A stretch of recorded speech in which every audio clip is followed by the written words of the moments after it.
সুপ্রিয় দর্শক মণ্ডলী, সবাইকে শুভেচ্ছা জানাচ্ছি চ্যানেল 24-এর নিয়মিত আয়োজন সুরক্ষায় প্রতিদিন অনুষ্ঠানটিতে।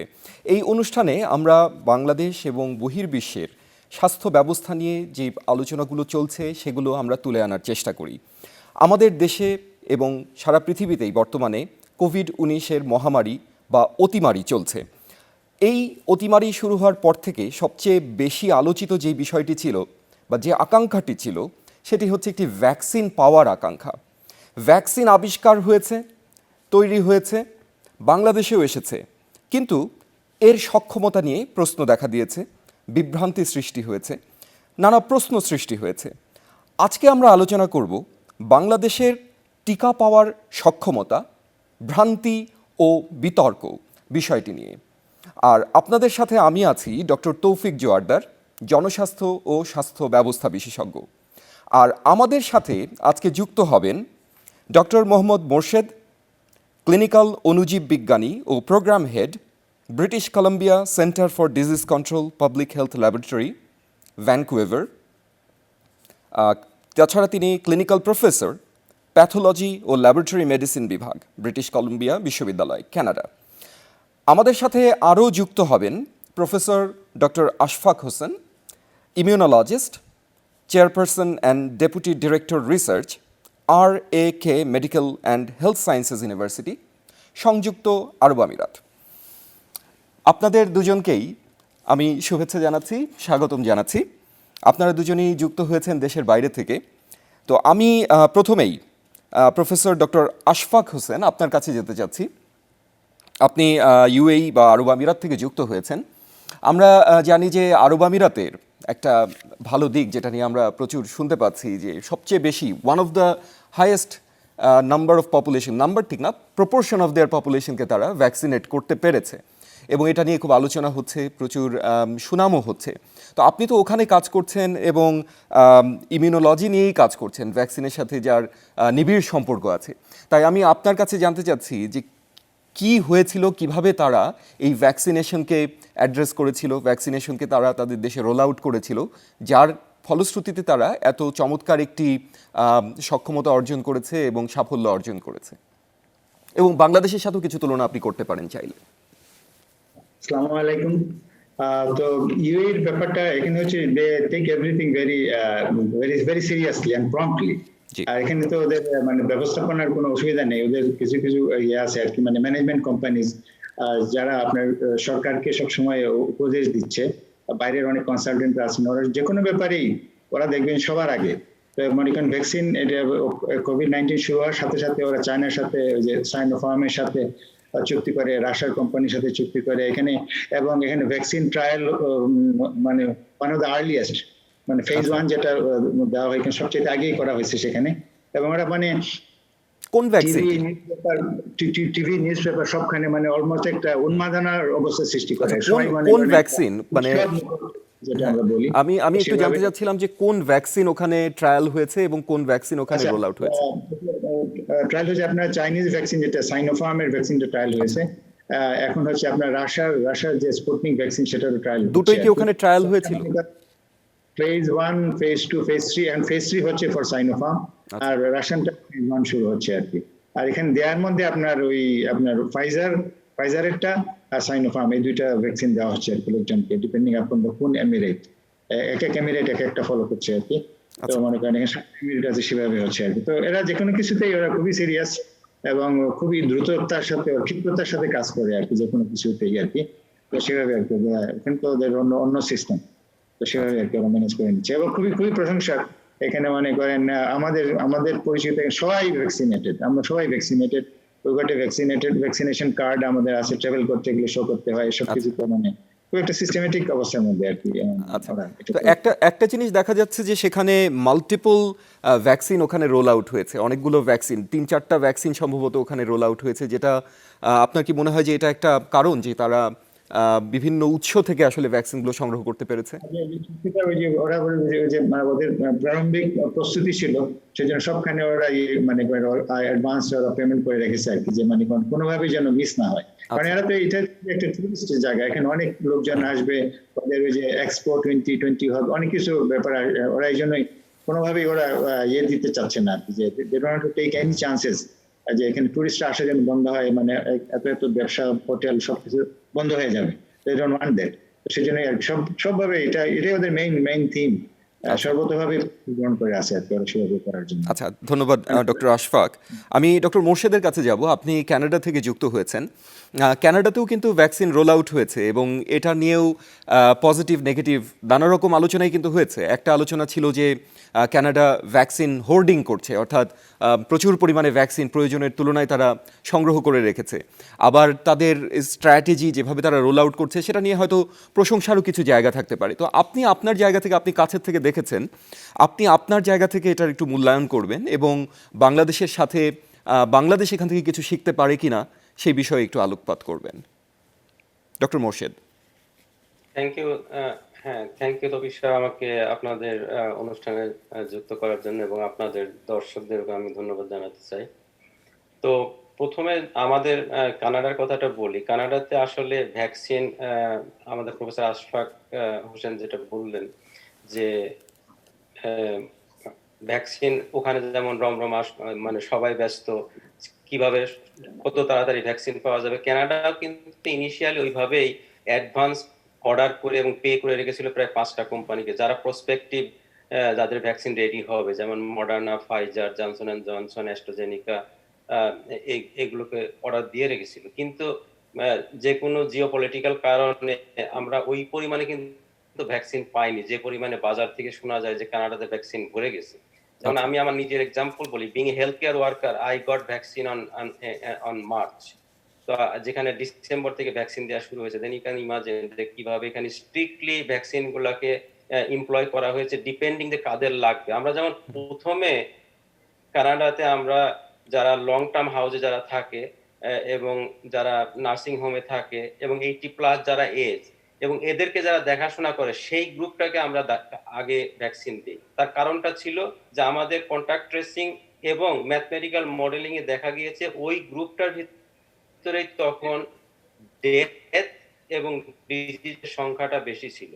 তো আমরা যে কাজগুলো করছি প্রতিটা ডেটার উপরে বেস করে, ডেটা এভিডেন্স যেটা তথ্য এবং উপাত্ত যেটা আমরা বাংলায় বলি, তার উপরে বেসিস করে ডিসিশনগুলো কিন্তু আমাদের নেওয়া হয়। এবং এখন কিন্তু এই 2 মাসের ভিতরে ওই গ্রুপটাকে কিন্তু সব ভ্যাকসিনেশন করা হয়ে গেছে এবং আমরা দেখতে পাচ্ছি যে সেখানে মৃত্যুর হার অলমোস্ট 0 লং টার্ম কেয়ার এবং নার্সিং হোমে। তো এখন আমরা দেখছি যেগুলা ইয়াং এজ গ্রুপে ইনফেকশনটা বাড়ছে, যার জন্য এখন আমরা কিন্তু একটা সেকেন্ড ওয়েভ বা থার্ড ওয়েভ যেটাই বলেন সেটার ভিতর দিয়ে যাচ্ছে, আমাদের প্রচন্ড পরিমাণে কেস নাম্বার বাড়ছে। কিন্তু ডেথের নাম্বারটা ওই তুলনায় অতটা না, কিন্তু হসপিটালাইজেশন আছে। তো এখন আমরা যেটা করছি যে এখন আমাদের এখানে অলরেডি অ্যাস্ট্রাজেনিকা এসে গেছে, ফাইজার এসে গেছে, কিন্তু নাম্বার কিন্তু অতটা কিন্তু এখনো বাড়েনি। কানাডাতে এ পর্যন্ত আমার জানা মতে টোটাল আবার 28% ভ্যাকসিন দেওয়া হয়েছে, কিন্তু 1 ডোজ, নট 2 ডোজ। 2 ডোজ কিন্তু খুব কম নাম্বার পিপলের কাছে গিয়েছে, কারণ আমাদেরকে বলা হয়েছে will get another doses after 4 months. তো আমি যদি এইটা দিয়ে বলি যে বাংলাদেশে কি করা দরকার বা কি হচ্ছে, বাংলাদেশে যেভাবে ভ্যাকসিন দেওয়া হচ্ছে, বাংলাদেশ আনফরচুনেটলি অত বেশি ভ্যাকসিন প্রকিউর করতে পারেনি। তো আমার মনে হয় যে আরো বেশি সোর্স ফাউন্ড করা উচিত যে ভ্যাকসিনগুলো বাংলাদেশের জন্য প্রযোজ্য। যেমন সিরাম ইনস্টিটিউট ছাড়া চাইনিজ কিছু ভ্যাকসিন আছে, রাশিয়ান কিছু ভ্যাকসিন আছে, ইভেন আমেরিকার যে মডার্না সেটা আমাদের দেশে ইউজ করা সম্ভব, কারণ -20 ফ্রিজ অহরহ আজকাল বাংলাদেশে আছে, পাওয়া যায়, সেটা করা যায়। কাজে আমাদের ভ্যারাইটি ভ্যাকসিন বাংলাদেশে আনতে হবে, নাম্বার 1। আর একটা জিনিস যেটা করতে হবে, ডেটাটা আমাদের লাগবে। ডেটার কিন্তু বাংলাদেশে অভাব।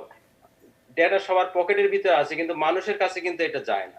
মানুষকে জানতে হবে যে কাদের ভিতরে অসুখটা বাড়ছে। আমরা জানছি যে গার্মেন্টস ওয়ার্কারদের ভিতরে বেশি বাড়ছে, কাজের মেয়ের কাছ থেকে কিন্তু মালিক পেয়ে মালিক মারা যাচ্ছে।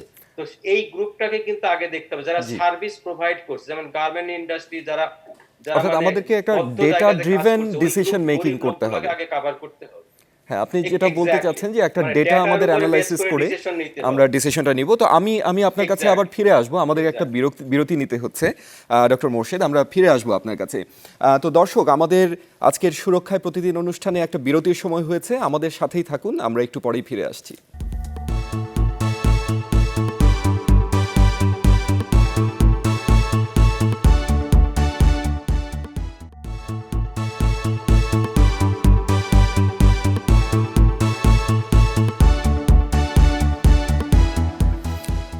সুপ্রিয় দর্শক, আমরা আবার বিরতির পরে ফিরে আসলাম সুরক্ষায় প্রতিদিন অনুষ্ঠানে। আমাদের সাথে থাকার জন্য ধন্যবাদ। আমাদের সাথে যুক্ত হয়েছেন দুজন বিশেষজ্ঞ, আমরা তার কাছে ফিরে যাচ্ছি। ডক্টর আশফাক, আমি আপনাকে দিয়ে আবার শুরু করতে চাচ্ছি।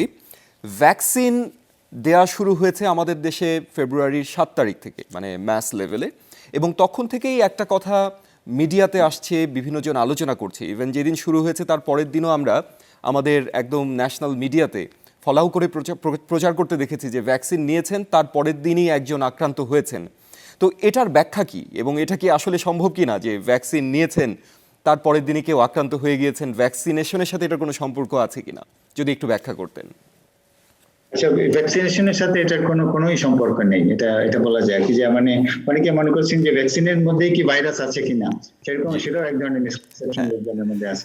সেরকম নাই, সেটা কোনো যদিও ডিফারেন্ট প্ল্যাটফর্মের ভ্যাকসিন চালু আছে, কিন্তু কোনোটাতেই সে ব্যাপারটা সম্ভব না আর কি। আর আরেকটা যেটা মনে রাখতে হবে, যেটাকে যদি সহজভাবে তুলনা করা যায়, যে আপনাকে ভ্যাকসিনকে আপনার তুলনা করতে হবে গাড়ির সিট বেল্টের সাথে। গাড়ির সিট বেল্ট কিন্তু আপনাকে অ্যাক্সিডেন্ট বন্ধ করবে না, কিন্তু যদি অ্যাক্সিডেন্ট হয় তাহলে কিন্তু আপনার ইনজুরি কম হবে। তো ভ্যাকসিনেশন তাই আপনাকে it will not prevent total infection. যদি ইনফেকশন হয় তাহলে আপনার সিভিয়ারিটি সিমটমস হতো সেটা অনেক অনেক কম হবে আর কি। সেভাবে এটা ইয়ে করা যায়। তাছাড়া তো ইন্ডিভিজুয়াল ভেরিয়েশন আছে, জেনেটিক ব্যাপার স্যাপার আছে, তারপর মনে করেন আরো অন্যান্য ব্যাপার আছে। এবং এটা আমরা যেটা মনে করি যে আপনি যদি পার্সোনালাইজ মেডিসিনের পয়েন্ট থেকে যদি চিন্তা করেন যে ওয়ান সাইজ ফিটস অল, এটা কিন্তু আসলে হয় না। এটা অনেক ভেরিয়েশনের ব্যাপার আছে, যেটা হয়তো এখন হচ্ছে না, পরে হয়তো আমাদের যত সায়েন্স যত অ্যাডভান্স হবে সেটা হয়তো বের হবে আর কি। আরেকটা যেটা হচ্ছে যে ভ্যাকসিন আপনার প্রোটেকশনে তো আপনার ইমিউনিটির দুটো কম্পোনেন্ট আছে, অ্যান্টিবডি মেডিয়েটেড, যেটা সবাই এখন আমরা পর্যালোচনা করছি। একটা ইম্পর্টেন্ট কম্পোনেন্ট যেটা হচ্ছে even more important in the case of viral infection, এটা সেল মেডিয়েটেড ইমিউন কম্পোনেন্ট। সেই কম্পোনেন্টের কি আছে সেটা তো দেখা হচ্ছে না আর কি। সেটা করলেই we can get A clear picture যে আসলে কি হচ্ছে আর কি। সেটা করা দরকার আর কি আমার মনে হয়। আচ্ছা, ধন্যবাদ ডক্টর আশফাক। আমরা একটু ডক্টর মোর্শেদের কাছে এবার একটু ফিরে যাচ্ছি। যে আমরা দেখেছি যে ভ্যাকসিনেশন শুরু হওয়ার পরে আমাদের দেশে প্রচুর মানুষ মানে অনেকটা হুমড়ি খেয়ে ভ্যাকসিন নিতে গিয়েছিলেন, কিন্তু শেষের দিকে এসে দেখেছি যে ভ্যাকসিন সেন্টারগুলো অনেকটাই সেই তুলনায় ফাঁকা। ডেইলি হয়তো 10,000 15,000-এর মতো ভ্যাকসিনেশন হচ্ছে। তো এক্ষেত্রে আপনার কি মনে হয় যে স্ট্র্যাটেজিতে আমাদের কোনো পরিবর্তন আনা উচিত ছিল, বা এখনও কি কোনো সুযোগ আছে? কেন আমাদের ভ্যাকসিনেশন রেটটা হঠাৎ করে ড্রপ করলো? কি করা যেতে পারে? এখন থ্যাংক ইউ, এটা একটা খুব ইম্পর্টেন্ট প্রশ্ন এবং আমার মনে হয় সবার সাধারণ মানুষের জানা উচিত যে আমাদের এই যে একটা সোশ্যাল যে মিডিয়া, এবং সোশ্যাল মিডিয়ার কারণে অনেকগুলা মিস ইনফরমেশন মানুষের কাছে যায়, এবং যার জন্য এই ফার্স্ট নেওয়ার পরে আপনি জানেন যে ফার্স্ট ভ্যাকসিনটা যখন হোড়াহুড়ি করে নেওয়া শুরু হলো, তারপরেই কিন্তু এই যে ব্লাড ক্লটিং এর একটা ব্যাপার এসে যায়। অ্যাস্ট্রাজেনিকাতে ইংল্যান্ডে ইউরোপে একটা ব্লাড ক্লটিং এর একটা নিউজ আসাতে সবাই মনে করলো যে আমি ব্লাড ক্লটে মারা যাব। কিন্তু আপনি যদি ডেটা যদি দেখতে চান, অ্যাবাউট ইউরোপের যে স্টাডিটা হয়েছিল সেখানে অ্যাবাউট 17 মিলিয়ন লোকের ভিতরে 22 থেকে 30 জনের প্লট পাওয়া গিয়েছিল। তার মানে প্রতি মিলিয়নে 10 লাখ লোকের ভিতরে 1 থেকে 2 জনের। আপনারা জানেন যদি প্লেনে যদি 10 লাখ লোক উঠে, প্লেন থেকে যদি একটা লং ভিজিটে যায়, লং যদি প্লেনের রাইডটা হয়, সেখানে কিন্তু এর চাইতে বেশি ব্লাড ক্লট হয়। প্রেগন্যান্সির পিল যে খায়, যে প্রেগন্যান্টি না হওয়ার জন্য, সেখানে বেশি ব্লাড ক্লট হয়। তারপরে মজার ব্যাপার, যদি ভ্যাকসিন না নেয় তাইলে কিন্তু প্রতি লাখে 40 থেকে 50 জনের ব্লাড ক্লট হয়ে লোক মারা যাবে যাদের ইনফেকশন হবে। তো আমরা যদি সেইভাবে যদি মানুষকে বুঝাই যে তোমার বেনিফিটের চাইতে রিস্কটা অনেক অনেক অনেক একদম নেগলিজেবল ভাবে কম, এবং সেটা মানুষকে বুঝাতে হলে আমি যেটা সবসময় বলে আসছি যে মানুষকে ডেটা দিয়ে বুঝাতে হবে। মানুষ কিন্তু আজকাল আর কেউ বোকা না, সবাই পড়তে জানে, সবাই মানে সেলফোন দেখতে জানে। সেলফোনে যখন মেসেজটা যাবে যে আমাদের দেশে 10 লাখ লোককে দেওয়া হয়েছে, এর ভিতরে একজনেরও ব্লাড ক্লট হয় নাই, that message people will take. কিন্তু আমরা যদি সেই মেসেজটা না দিই তাইলে মনে করবে ধরে বাবা আমি দিলেই তো ক্লট হয়ে যাবে, মারা যাবে। নাম্বার 1। নাম্বার 2, তার মানে কমিউনিকেশন একটা ইম্পর্টেন্ট হবে যে ভ্যাকসিন দিলে কমিউনিকেশনটা ভেরি ইম্পর্টেন্ট, যে তাদের ইমিউনিটিটা ডেভেলপ করছে কিনা সেই ইনফরমেশনটাকে আমরা কাউকে দিয়েছি? আজ পর্যন্ত বাংলাদেশের কাউকে আমরা দিইনি, কিন্তু আপনি অন্যান্য সমস্ত দেশে দেখেন, ডেটা আছে, পেপার বের হচ্ছে, সেখানে দেখা যাচ্ছে যে কতটুকু ইমিউনিটি হচ্ছে, কি পরিমাণ ইমিউনিটি, যেটা প্রফেসর আশফাক বললেন যে সেল মিডিয়েটেড ইমিউনিটি আছে কিনা না আছে কিনা, সেই ডেটাগুলো মানুষের কাছে দোরগোড়ায় পৌঁছে দিতে হবে। আমরা শুধু মুখে মুখে বললেই তো হবে না, তখন মানুষ হবে কি ভুলের দিকে যাবে। ওই সোশ্যাল মিডিয়াতে যখন ফেসবুক টুইটার অমুক তমুকে দেখবে এই হচ্ছে সেই হচ্ছে, তখন ওইটার পিছনে দৌড়াবে, না আমি ভ্যাকসিন নিব না। এবং আমাদের অনেক উইথ ডিউ রেসপেক্ট অনেক মানে যারা সোশ্যাল কর্মী পলিটিক্যাল নেতা তারাও অনেক সময় অনেক ধরনের মন্তব্য দিয়ে ফেলেন ভ্যাকসিন সম্বন্ধে, একটা বাজে মন্তব্য। ওনাদেরও চিন্তা করতে হবে যে আমি যে কথাটা বলছি এই কথাটা মাস লোকের কাছে যাচ্ছে, আমার বলা ঠিক কিনা, সেগুলো জিনিসও চিন্তা করতে হবে আমাদের। আচ্ছা, হ্যাঁ, আমি ডক্টর মোর্শেদ আপনার কথা শুনছিলাম। আমি একটু ডক্টর আশফাকের কাছে একটু যেতে চাই। একটা আলোচনা হয়েছে এখানে কিছুক্ষণ আগে যে আপনি নিজেও বলছিলেন ইনফ্যাক্ট আরব আমিরাতের উদাহরণ দিয়ে যে ভ্যাকসিনের সোর্স ডাইভার্সিফাই করার কথা, অর্থাৎ বিভিন্ন সোর্স থেকে আনার কথা। তো এখন তো থার্ড ফেজ ট্রায়াল বেশ কিছু ভ্যাকসিনে আসলে অতিক্রম করেছে, রেগুলেটরি অথরাইজেশনও পেয়েছে। তো একটু তুলনা করে কি আমাদেরকে বলবেন যে কোন ভ্যাকসিনগুলো আছে এখন বাজারে, তাদের ক্যারেক্টারিস্টিক বা বৈশিষ্ট্যগুলো কি, এবং বাংলাদেশের জন্য কোনগুলো আসলে একটু ভালো হতে পারে? আপনি কিছুটা বলেছেন, কিন্তু একটু যদি ক্যারেক্টারিস্টিক্সগুলো বলেন বাংলাদেশের প্রেক্ষাপটে। আচ্ছা, যেমন অনেক অনেক অনেক প্ল্যাটফর্মের ভ্যাকসিন আছে, যেমন অনেক হোল ইনঅ্যাক্টিভেটেড ভাইরাস যেটা, সেটার একটা সাইনোফার্মেরটা, তারপর ফাইজার আর মডার্না হচ্ছে আপনার এমআরএনএ বেসড ভ্যাকসিন, আর কোভ্যাক্সিন হচ্ছে মনে করেন ওই ভাইরাল ভেক্টর বেস। তো সেটা মানে বাংলাদেশে মনে হয় ওই ইয়ে থেকে ইন্ডিয়া থেকে যেটা আসছে সেটাই দেওয়া হচ্ছে আর কি। আমার মনে হয় বাংলাদেশে সব ধরনের প্ল্যাটফর্মই ওপেন রাখা উচিত, যেখান থেকে যেটা পাওয়া যায় আর কি। আচ্ছা, আরেকটা যেটা বলবো, বাংলাদেশে গ্লোব বায়োটেক কিছু ভ্যাকসিন বানানোর প্রক্রিয়া ছিল, ওরা হচ্ছে এমআরএনএ বেস, এদেরকেও আপনার উৎসাহিত করা উচিত। আর আমার মনে হয় বাংলাদেশের ভ্যাকসিন ক্যাপাবিলিটি, ভ্যাকসিন সক্ষমতা বাড়ানো উচিত। মনে করেন এখানে অনেক ফার্মাসিউটিক্যাল ইন্ডাস্ট্রি আছে, ওরা নিশ্চয়ই পারবে এটা। এই অল্প সময় কি তারা সেই সক্ষমতা কি আছে, নাকি এটা অনেক সময় লাগবে মনে করেন আপনি? আমার মনে হয় এটা কোনো সময় লাগবে না, কারণ এখানে ইয়েতে মনে করেন কিছু এখানে মনে করেন ইনসেপ্টা ফার্মা, তারপর ভ্যাকসিন করা যথেষ্ট ক্যাপাবল, ওরা ডেফিনেটলি পারবে। এবং আমার মনে হয় এটা করা উচিত আর কি। মনে করেন ভারতের যে সেরাম ইনস্টিটিউট, ওরা নিজেরা কোনো ভ্যাকসিন ফর্মুলেশন করছে না, বিদেশের ফর্মুলা এনে বানাচ্ছে। তো আমাদের গার্মেন্ট সেক্টর ওয়ার্ল্ডের মধ্যে সেকেন্ড পজিশন, কেন আমাদের কস্ট অফ প্রোডাকশন কম। আমাদের ভ্যাকসিনও আমরা হিউজ মার্কেট, সেখানে আমরা কস্ট অফ প্রোডাকশন কম করে উই ক্যান গ্লোবাল একটা মার্কেট আমরা আমাদের শেয়ার নিতে পারি। এবং এটা কিন্তু এটা সবার জানা রাখা উচিত যে this is not the end, this is just the beginning. এবং ওয়েভ আফটার ওয়েভের মতো আসতে থাকবে। কালকে একটা পেপার আসছে, ওরা প্রিডিক্ট করেছে যে মানে এটার কোনো শেষ নাই, নতুন নতুন ভ্যারিয়েন্ট আসবে, নতুন নতুন ভাইরাস আসবে, সেটা অন্তহীন একটা ব্যাপার। তো ভ্যাকসিনের জন্য আমাদের সর্বতভাবে সবাইকে আমার মনে হয় একটা পুরো ন্যাশনাল ওয়ার ফুটিং এ চলে যাওয়া উচিত, এবং বিভিন্ন জায়গায় ভ্যাকসিন কোথায় রাখা হবে প্রতি ডিস্ট্রিক্টে উপজেলায় সেভাবে আপনার স্থান নির্ধারণ করে। এবং মনে করেন এখানে ফাইজারের ভ্যাকসিনও কিন্তু যদি এখানে কোল্ড চেইনের ব্যাপার আছে, তবু রাখা সম্ভব। কারণ আপনি যদি একবার যদি থ্রো করে ফেলেন ফ্রিজার থেকে, 2 উইকস এর মধ্যে যদি আপনি দিতে পারেন তাহলে দ্যাটস ফাইন। যেমন যদি ঢাকায় আসার সাথে সাথে পরের দিনই আপনাকে সাইটে পাঠিয়ে দেওয়া হবে, নেক্সট 2-3 ডেজ এর মধ্যে দিয়ে দেওয়া হবে, তাহলে it is not a problem at all. এবং মডার্নার ক্ষেত্রে যে আমাদের ভ্যাকসিন যে কোল্ড টেম্পারেচার রাখতে হবে, এই ধরনের অনেক কথা চালু আছে, সেটা কিন্তু না। আমি কালকে সার্চ করে দেখেছি যে সেটা ইজিলি। তার মানে হচ্ছে সেই সক্ষমতাটা আমাদের আছে, বা আমরা চাইলেই খুব দ্রুত সেই সক্ষমতা অর্জন করতে পারবো, এবং আরো বাড়ানো উচিত, এবং ভ্যাকসিন প্রোডাকশনের দিকে যাওয়া উচিত। এটা আমাদের ন্যাশনাল একটা প্রায়োরিটি হিসেবে। জি, হ্যাঁ, ধন্যবাদ ডক্টর আশফাক। আমরা আরেকটা বিরতিতে যাব। দর্শক, আমাদের আরেকটা বিরতি নেওয়ার সময় হয়েছে, বিরতিতে যাচ্ছি, আপনারা আমাদের সাথেই থাকুন, ফিরে আসছি একটু পরেই।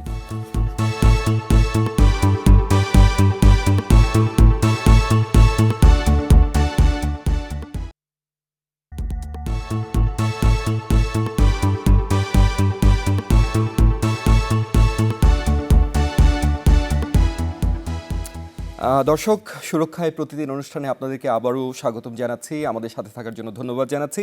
আমরা আমাদের প্রশ্নোত্তর পর্বে ফিরে যেতে চাচ্ছি। ভ্যাকসিন নিয়ে আলোচনা চলছিল, সেই আলোচনায় আমরা যাচ্ছি। ডক্টর মোর্শেদ, আমি আপনাকে দিয়ে এই পর্ব শুরু করছি বিরতির পরে। নতুন ভ্যারিয়েন্ট, এটা নিয়ে প্রচুর মাতামাতি হচ্ছে, এবং সারা পৃথিবীতেই অনেক ভ্যারিয়েন্টের কথা আমরা শুনতে পাচ্ছি। শোনা যাচ্ছে বাংলাদেশে ডবল ভ্যারিয়েন্ট, ট্রিপল ভ্যারিয়েন্ট, শোনা যাচ্ছে প্রচুর পরিমাণে আছে দক্ষিণ আফ্রিকার ভ্যারিয়েন্ট। তো যে ভ্যাকসিনগুলো বাজারে আছে, বিশেষ করে বাংলাদেশে তো অ্যাস্ট্রাজেনেকার ভ্যাকসিন আছে, এটা এই ভ্যারিয়েন্টের বিরুদ্ধে কতটুকুন কার্যকর বা অন্যান্য ভ্যারিয়েন্টের বিরুদ্ধেই বা কতটুকুন কার্যকর, এবং এই বিষয়টি মাথায় রেখে অর্থাৎ ভ্যারিয়েন্টের বিরুদ্ধে কার্যকর কিনা এই প্রশ্নগুলো মাথায় রেখে মানুষের কি ভ্যাকসিন নেওয়া থেকে বিরত থাকা উচিত, অপেক্ষা করা উচিত, নাকি ভ্যাকসিন নিয়ে ফেলা উচিত? Doctor Morshed. Thank you.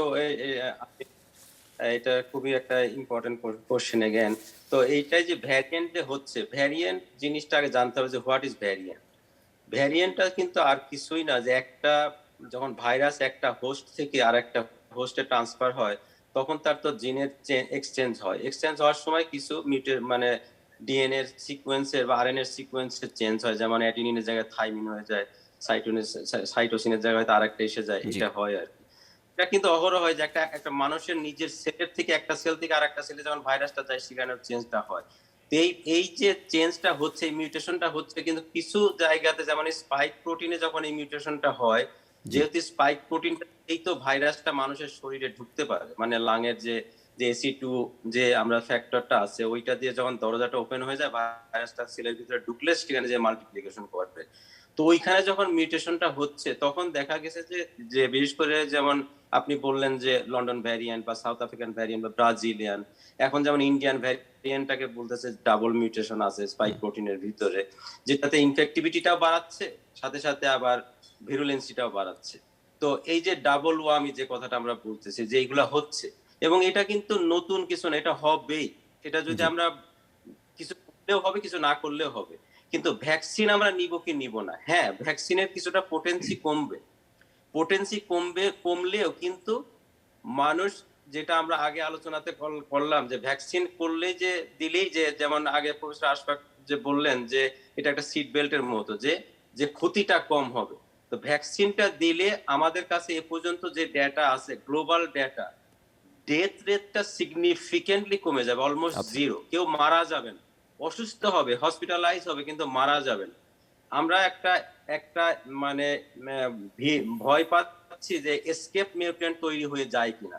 Escape mutant mean the vaccine একেবারেই কাজ করবে না, এবং তার জন্য কিন্তু কোম্পানিগুলো কাজ করছে। যেমন মডার্না, আমি জানি যে Moderna, Pfizer, AstraZeneca, everybody is working. এবং আমি গতকালকেই শুনলাম কানাডা অলরেডি ফাইজারের সাথে 4 বছরের একটা এগ্রিমেন্টে গেছে, তাদের এই ভ্যারিয়েন্ট রিলেটেড যে ভ্যাকসিন গুলো পরবর্তীতে আসবে নেক্সট 4 ইয়ার্স।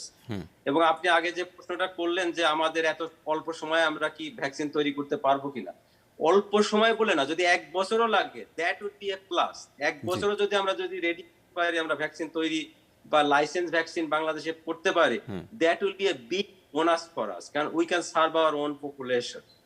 তো সেই জন্য আমি বলবো যে ভ্যাকসিন, আমি রিসেন্টলি 2টা নিউজ পেপারে একটা ওপেন এডিটোরিয়াল লিখেছিলাম, একটা বাংলাতে একটা ইংরেজিতে। আমি সেখানে বলেছিলাম যে যখনই সুযোগ পাওয়া যায়, if vaccine come to you, take it. এটার জন্য দেরি করার কোনো দরকার নাই, বা চয়েসের জন্য দরকার নাই, আমি ফাইজারের জন্য বসে থাকি বা আমি মডার্নার জন্য বসে থাকি। No, whatever you get, whatever come to you, take it. এবং that will be the blessing for you and your family and your neighbour and everybody. অর্থাৎ যেটাই আমরা সামনে পাবো সেটা নিয়ে নিব। আর সক্ষমতার কথা বলছিলেন, এই আমি একটু যোগ করতে চাচ্ছি আপনার সাথে যে বাংলাদেশে কিন্তু ভ্যাকসিন প্রস্তুত করার সক্ষমতা বাংলাদেশের স্বাধীনতার আগে থেকেই ছিল, কাজে এটা হয়তো এখনও এটাকে নতুনভাবে পুনরুজ্জীবিত করার একটা সুযোগ রয়ে গিয়েছে। তা আমি আপনার কাছে আবারও ফিরে আসবো, যদি সময় আবার আমাদেরকে অ্যালাউ করে তাহলে আমরা ফিরে আসবো। আমি একটু ডক্টর আশফাকের কাছে যেতে যাচ্ছি। সেখানে আমরা মানে খুব ঠিক ইমিউনোলজি রিলেটেড প্রশ্ন হবে না, এই প্রশ্নটা আমি কিছুটা ভ্যাকসিন ম্যানেজমেন্ট এবং পলিসি রিলেটেড একটা প্রশ্ন আপনার কাছে আমি করতে চাই। যে বাংলাদেশে কিন্তু কমিউনিটি হেলথ ওয়ার্কারদের একটা বিশাল নেটওয়ার্ক আছে, এবং কমিউনিটি লেভেলে কিন্তু বাংলাদেশে ইপিআই এর কার্যক্রম দীর্ঘদিন ধরে চলেছে। কিন্তু কোভিড-19 ক্ষেত্রে আমরা দেখলাম মোর ফ্যাসিলিটি বেসড, অর্থাৎ মানুষ একটা হাসপাতালে এসে টিকা দিয়ে যাচ্ছে। সেখানে আমরা কিন্তু কমিউনিটিকে ঠিক ওইভাবে কোনো একটা কারণে আমরা হয়তো এঙ্গেজ করিনি বা করতে পারিনি, বা হয়তো ইচ্ছা করেই করিনি। এই বিষয়ে আপনার মূল্যায়ন কি, এবং এটা কি করার প্রয়োজন আছে কিনা, বা সময় হয়েছে কিনা, বা এর সাথে কি আপনি দ্বিমত পোষণ করেন কিনা? এটা আমার মনে হয় ভ্যাকসিন যেহেতু নিতে হবে, আমার মনে কোথাও কোনো সেন্টারে গিয়ে, কারণ ওইটা প্রিজার্ভেশন একটা ব্যাপার আছে এবং ম্যানেজমেন্টের এবং রেকর্ডিং এর একটা ব্যাপার আছে, সেটা মনে হয় বেটার হবে আর কি যদি সেটা। বাট আমাদের ইপিআই এগুলি খুবই সাকসেসফুলি প্রোগ্রাম চালু আছে আর কি, তো সেটা এঙ্গেজ করা যায় পরে আস্তে আস্তে আর কি। তো যেটা ইয়েতে বলছিলেন যে আমি ওই যে ভ্যারিয়েন্টের সেটা নিয়ে বলতে চাই যে হ্যাঁ, ইভেন ওই যে মডার্না কিন্তু অলরেডি ওই যে ওদের বলছে যে ভ্যারিয়েন্ট স্পেসিফিক ভ্যাকসিন জি। ওরা ট্রায়াল শুরু করে দিয়েছে আর কি, এবং অনেক দেশ ওরা অলরেডি বুকিং দিয়ে রেখেছে। ইসরায়েল ওরা বুকিং দিয়ে রেখেছে। ইসরায়েল ওটা হচ্ছে হাইয়েস্ট কাভারেজ ওরা অলরেডি পেয়ে গেছে আর কি। আর ভেরি, সবাই আমরা জানি ওরা খুব ক্লেভার এবং ওরা সেভাবে করে ফেলছে। এবং ইউএইও অনেক আপনার অনেক জায়গায় ওরা বলে রেখেছে যে ওদের মানে অলরেডি অর্ডার দেওয়া আছে আর কি। এইটা মানে আপনার এফিসিয়েন্সির চূড়ান্ত ওরা সেখানে আর কি। এই যে এমআরএনএ ভ্যাকসিনগুলোর কি একটা সুবিধা আছে নাকি, যে দ্রুত টুইক করার ব্যাপারে কোনো সুবিধা পাওয়া যায় কি এই ভ্যাকসিন? এটা আমরা তো এমআরএনএ ভ্যাকসিন এটা যাই হোক না, যে সবাই যে যাই বলুক, এটা একটা ব্লেসিংস বলা যায়। এখানে খুবই শীঘ্রই আপনি উইদিন 15 ডেজ আপনি আপনার ভ্যাকসিন আপনি হয়তো ট্রায়ালে চলে যেতে পারবেন, 1 মাসের মধ্যে ডেফিনেটলি। কাজে এই যে ক্ষমতা যেটা ট্রেনিং যেটা হয়ে গেল সবার, এটা কিন্তু ওই যে মনে করেন আমাদের ইনফ্লুয়েঞ্জা ভ্যাকসিনের মতো নতুন নতুন ভ্যাকসিন আসবে, ভেরিয়েন্ট আসবে, এবং আমাদের সাথে সাথে within months it is possible to vaccine again. কাজেই vaccine is going to be big thing. Bangladesh should all যে কোনো ভাবে all out effort দেওয়া উচিত ভ্যাকসিনের এতে মানে অংশগ্রহণ করার। যাই হোক, আমরা হ্যাঁ ধন্যবাদ। আমাদের ফরেন কারেন্সি সেভ হবে, আমরা এক্সপোর্টও করতে পারবো। আমাদের বিশ্বে আমাদের অনেক দিকে আমাদের অনেক নাম হয়েছে এবং আমাদের নাম আরো উজ্জ্বলতর করতে পারবো। হ্যাঁ, আমি এই প্রোগ্রামের মাধ্যমে আমি আপনাদের আমার মাননীয় প্রধানমন্ত্রী এবং স্বাস্থ্যমন্ত্রী সবাইকে অনুরোধ জানাচ্ছি যে এই ব্যাপারে আপনার যথেষ্ট ইয়ে করার জন্য। ওনারা চিন্তা ভাবনা করছেন, তো আমি আমার পক্ষ থেকে ওনাদের হ্যাঁ কিছুটা রেলেভেন্ট একটা ইনফরমেশন এইমাত্র আমরা জানতে পারলাম যে চায়না থেকে 5 লক্ষ ভ্যাকসিন আমাদের দেশে আসবে, এইমাত্র আমরা একটা ব্রেকিং নিউজের মাধ্যমে জানতে পেরেছি। আমি একটু ডক্টর মোর্শেদের কাছে যেতে চাচ্ছি। আপনাকেও আমি একটা আপনার ঠিক টেকনিক্যাল প্রশ্ন না, প্রশ্নটি অনেকটা ভ্যাকসিন ম্যানেজমেন্ট রিলেটেড, এবং সংক্ষেপে আপনি যদি একটু বলেন যে বেক্সিমকোর মাধ্যমে আমরা ভ্যাকসিন ক্রয় করার একটা সিদ্ধান্ত নিয়েছিলাম। বাংলাদেশের দীর্ঘদিনের ভ্যাকসিন ক্রয় এবং ব্যবস্থাপনার একটা অভিজ্ঞতা থাকা সত্ত্বেও একটা প্রাইভেট কোম্পানি থেকে আমরা নিয়েছি। এটার কি কোনো ইতিবাচক দিক আছে, নাকি এটার কোনো অ্যাডভান্টেজ আমরা পেয়েছি, নাকি আপনি এটাকে কিভাবে দেখেন বা কিভাবে মূল্যায়ন করেন? আমি মনে করি যে এখন একটা ক্রাইসিসের ভিতর দিয়ে আমরা যাচ্ছি, এবং এমন একটা ক্রাইসিস, একটা প্যান্ডেমিক যেটা 100 বছর আগে হয়েছিল আর কেউ দেখেনি, আমাদের জেনারেশনটা সেটা দেখতে পেল। আমি মনে করি প্রাইভেট, পাবলিক, এনজিও যে কোনো ভাবে যত তাড়াতাড়ি আমাদের লোকদেরকে ভ্যাকসিনেশন করানো যায়, that should be the target. I don't care যে এটাকে প্রাইভেট আনছে না, পাবলিক আনছে না, এনজিও আনছে না, এক্স আনছে না, ওয়াই আনছে, anybody could bring the vaccine. Government যেটা করতে পারে, government could monitor the thing, কিন্তু বন্ধ করাটা ঠিক হবে না। যত তাড়াতাড়ি আমাদের 17 কোটি লোকের ভিতরে ভ্যাকসিনটা দিতে পারবো আমরা, তত তাড়াতাড়ি আমরা এই মহামারী থেকে আমরা উদ্ধার পাবো। এবং সেই জন্য আমি মনে করি যে, আমি আবারও বলতেছি যে আমিও প্রফেসর আশফাকের সাথে তাল মিলিয়ে বলতে চাই যে আমাদের মাননীয় প্রধানমন্ত্রী জননেত্রী Sheikh Hasina as well as health minister, যে they should give special emphasis to make the vaccine, or at least get the license to get the existing vaccine, those are available. যেমন স্পুটনিকের ব্যাপারে আমি জানি যে একটা হয়তো কন্ট্যাক্ট হতে যাচ্ছে, অথবা চাইনিজের সাথে হতে পারে, ইন্ডিয়ার সাথে হতে পারে। ইন্ডিয়া তো নিজে করছে না এখনো, চায়না এবং রাশিয়া এবং আমেরিকা যাদের সাথে হোক, এবং বেক্সিমকো আছে, ইনসেপ্টা আছে, অনেক ভালো ভালো কোম্পানি আছে। এবং আপনি যেটা বললেন, আমাদের কিন্তু ইমিউনাইজেশনের ব্যাপারে ওয়ার্ল্ডে একটা গ্লোবাল একটা নেম এন্ড ফেম আছে। আমাদের 8 to 9% ভ্যাকসিন কভারেজ, কাজে we are proud of that. এবং সেই জিনিসটাকে আমরা যদি পুঁজি করে যদি আমরা এটা করি। আর একটা জিনিস যেটা আমি বলতে চাই, যে শুধুমাত্র ভ্যাকসিন না, এবং ভ্যাকসিন ছাড়া যেন পিপিই যেগুলা, 17 কোটি দেশের লোক, এখানে আমাদের নিজস্ব হেলথের জিনিস লাগবে। এটা আমরা অন্যের উপর যদি ডিপেন্ড হয়ে থাকি, that is not right things to do. এটা আমার পার্সোনাল মতামত। আমি মনে করি আমাদের সেইভাবে আগানো উচিত। হ্যাঁ, আচ্ছা, আমি আপনার কাছে ফেরত যাচ্ছি ডক্টর আশফাক। আমি যেটা জানতে চাচ্ছি যে আমাদের দেশে বিভিন্ন কমিটি কাজ করে, খুব সংক্ষেপে বলবেন যে বিভিন্ন কমিটি কিন্তু ভ্যাকসিন ডিসিশন মেকিং কিন্তু খুব ইম্পর্টেন্ট একটা বিষয়। তো এই সিদ্ধান্তগুলো নেওয়ার ক্ষেত্রে স্বচ্ছতা আছে কিনা, আপনাদের অংশগ্রহণের সুযোগ আছে কিনা, বা কোনো পরামর্শ আছে কিনা, খুব সংক্ষেপে বলতে হবে। এটার ব্যাপারে আমি ঠিক ওয়াকিবহাল না, হয়তো, কিন্তু আমাদের যদি কোনো রকম যদি কোনো মানে আলোচনার দরকার হয়, will be more than happy. কারণ বাংলাদেশ তো আমাদের সবারই, যদি আমরা দেশের বাইরে, কিন্তু হৃদয়ে বাংলাদেশ আমরা ধারণ করি। তো সেই জন্য আমরা সব আমরা রাজি থাকবো। কিন্তু আমার মনে হয় এসব ব্যাপারে যত যত মানে ব্যুরোক্রেসি যত কমানো যায় তত ভালো, কারণ এটা তো জনগণের লাইফ ইজ এট রিস্ক। আপনি যত তাড়াতাড়ি করতে পারবেন, এখানে টাইম ইজ দ্য ফ্যাক্টর। এখানে আমি বলতে পারি যে এখানে এই ব্যাপারটা, আমি এখানে দিন ধরে আছি, মানে এটা বিশাল একটা ব্যাপার যে ওদের ম্যানেজমেন্ট ইজ সো এফিশিয়েন্ট, এরা মানে সাংঘাতিক রকমের, খুবই মানে দ্রুততার সাথে সব ডিসিশন নেয় এবং কাজ করে। ডক্টর মোর্শেদ, ডক্টর মোর্শেদ, আপনি কিছু অ্যাড করতে চান খুব সংক্ষেপে 10 সেকেন্ডের মধ্যে? আমি মনে করি যে যে কমিটি আছে তারা নিশ্চয়ই রাত দিন কাজ করছেন, কিন্তু তাদের উচিত হবে যে ব্যুরোক্রেসিটাকে কমিয়ে যত তাড়াতাড়ি, এবং আবার আমি বলবো যে ডেটার মাধ্যমে, ডেটা অ্যানালাইসিস করে, ম্যাথমেটিক্যাল মডেলিং করে, কন্টাক্ট ট্রেসিং করে ডিসিশন পাল্টানো যায়। ডিসিশন পাল্টালে যে আমি ছোট নয়, অর্থাৎ একটা বিজ্ঞান ভিত্তিক সিদ্ধান্তের ব্যাপারে আপনি বারবার এমফেসিস দিয়েছেন। আমি আপনার মেসেজটি পেয়েছি। আপনাদের দুজনকে অনেক ধন্যবাদ জানাচ্ছি। দর্শক, আমরা আমাদের অনুষ্ঠানের একদম শেষ পর্যায়ে পৌঁছে গিয়েছি। আমাদের সাথে আপনারা এতক্ষণ ধরে ছিলেন, সেই জন্য ধন্যবাদ জানাচ্ছি। আমি অনুরোধ করব আপনাদেরকে, যেই তথ্যগুলো আমরা পেলাম স্বাস্থ্যের বিষয়ে, সেই তথ্যগুলোর উপর ভিত্তি করে আপনারা জীবনযাপন করবেন, ভ্যাকসিন গ্রহণ করবেন, এবং আমাদের যারা নীতি নির্ধারক আছেন তারাও এই বিষয়ে অত্যন্ত গুরুত্বপূর্ণ এবং বিজ্ঞান ভিত্তিক সিদ্ধান্ত গ্রহণ করবেন। এই প্রত্যাশা রেখে আজকের মতো আমাদের অনুষ্ঠান এখানে শেষ করছি। সবাইকে অসংখ্য ধন্যবাদ।